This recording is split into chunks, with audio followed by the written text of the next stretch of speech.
Good morning, students. In the last class, we had seen measurement of a level of the liquid.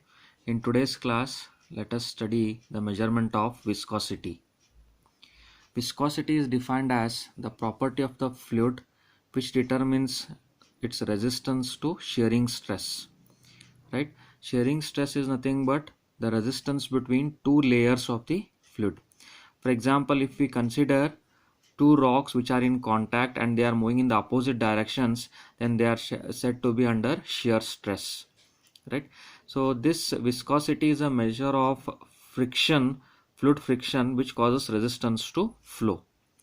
It is also a measure of the fluid friction which causes resistance to the flow.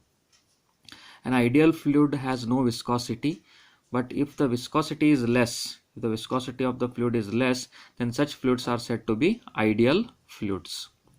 Viscosity of fluids is due to cohesion and interaction between particles, right? So cohesion is the force due to sticky particles. If the particles are sticking to each other, then the force exerted is said to be the cohesive force. So viscosity of fluids is due to cohesion and interaction between the particles. When two layers of fluid at a distance dy apart, consider the fluid, right? Consider the fluid. This is the fluid which is in a tank, right? Fluid in a tank, right? There are two layers here, the above layer and the bottom layer, which are separated at a distance of dy apart. The two layers are separated at a distance of dy apart, and they are moving, and they are say at a different velocities. The upper layer is at a velocity of u plus du, and the lower layer is at the velocity it is moving at a velocity of u. Okay, so they are at different velocities.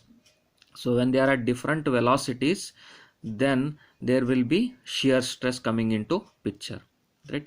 Because the two layers, they are moving against each other, right, with different velocities. Then there comes the existence of shear stress.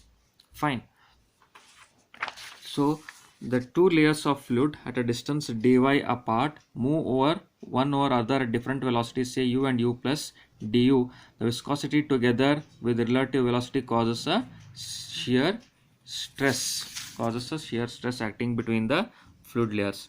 So what it means, the top layer causes shear stress on the lower layer, and the lower layer causes the shear stress on the adjacent upper layer. So this shear stress is proportional to the rate of change of velocity with respect to y. This shear stress is proportional to the rate of change of velocity, that is u, with respect to y. So it is denoted by tau. So this tau is given by dou u by dou y. This tau is given by dou u by dou y. So what is tau here? Tau is proportional to dou u by dou y, or if I equate this, then I get the constant of proportionality. Tau is equal to mu into dou u by dou y. So where this mu is called as a kinematic viscosity or viscosity of the fluid. So this mu is the constant of proportionality, and it is known as coefficient of dynamic viscosity or only viscosity. Coefficient of dynamic viscosity or only viscosity.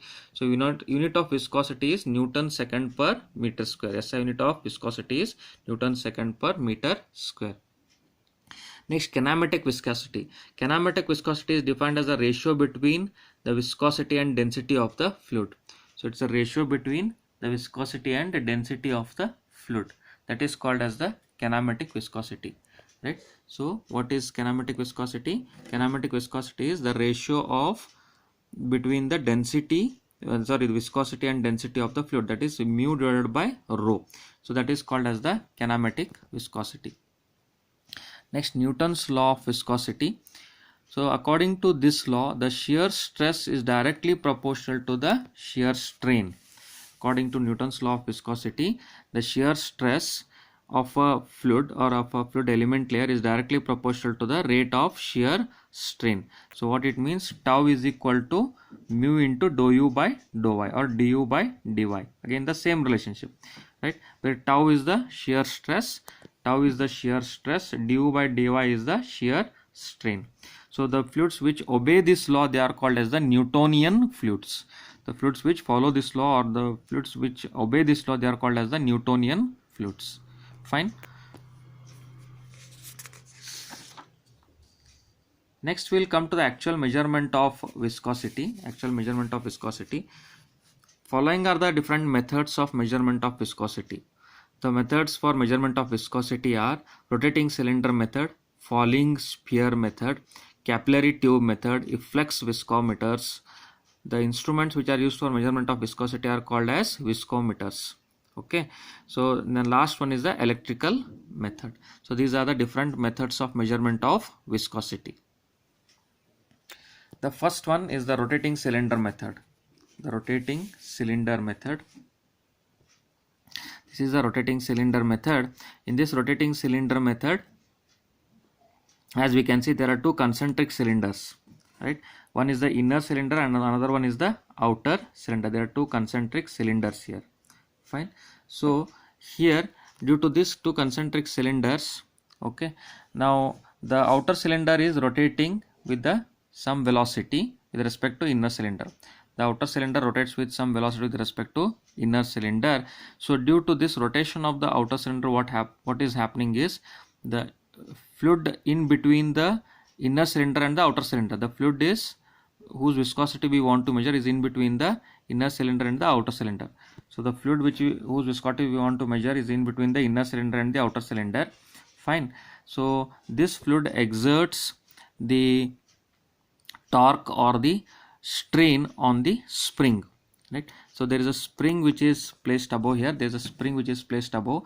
So the torque or the strain is exerted on this spring, which is attached to at the top side of the inner cylinder, torsional spring. So when there is a strain on this torsional spring, so that strain is measured or the torque is measured, and by measuring that torque, indirectly the viscosity of the fluid is measured. So this is how the rotating cylinder method is used to measure the viscosity of the fluid. This is the first method. Let us move on to the second method, that is the falling sphere method.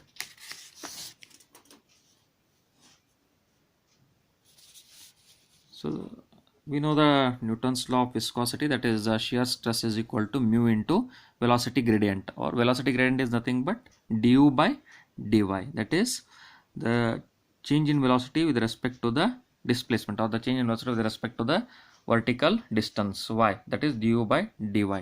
So that is the shear velocity gradient. So shear stress is equal to mu into velocity gradient. Fine. I hope everybody are following, students. Okay.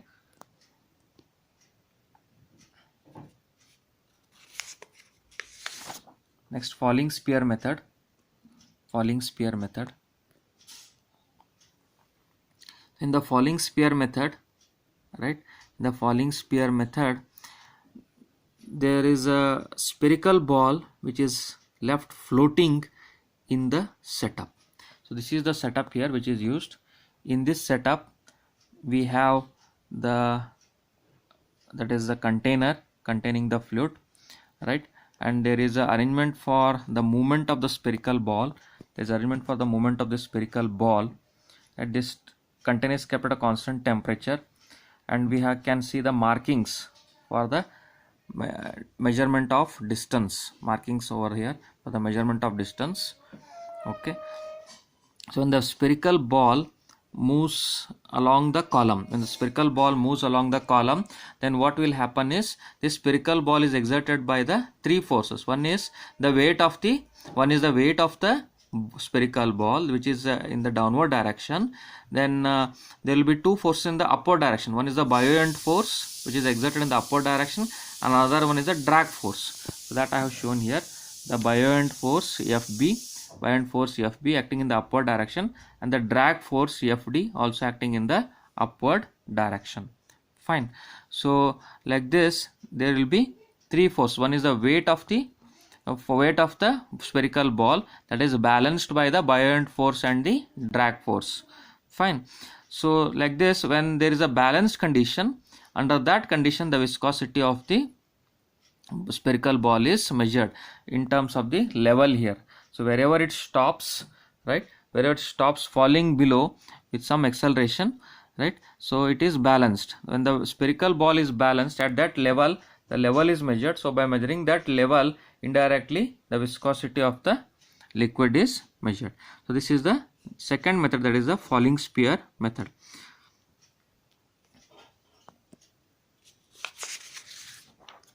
And the third method, it is called as capillary tube method. Capillary tube method. In the capillary tube method, the viscous liquid is placed in the tank.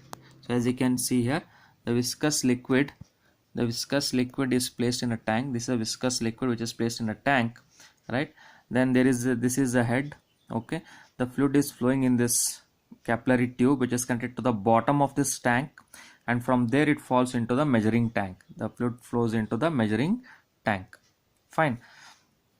So as it flows into the measuring tank, right, there is some distance or the height at which the fluid is filled into the capillary head, right? So this is the height at which the fluid is filled into the capillary head. Okay, so the fluid is filled into the capillary head.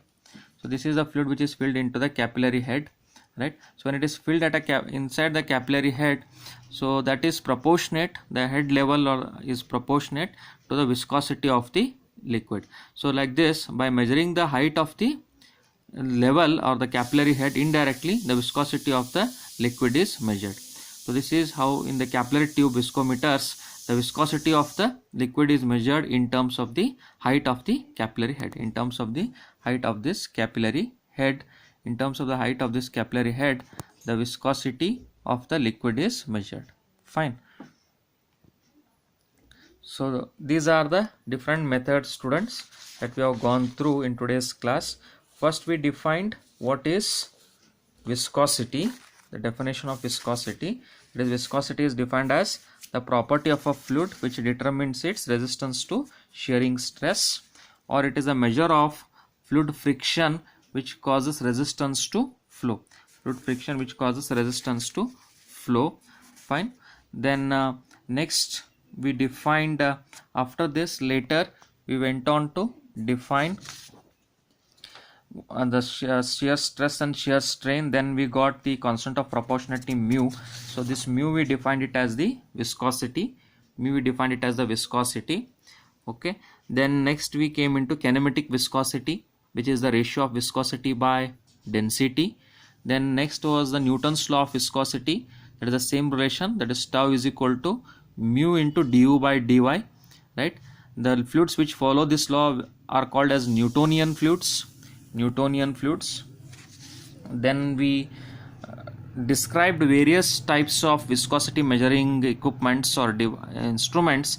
The first one starting with rotating cylinder method. Second one, the falling sphere method, right?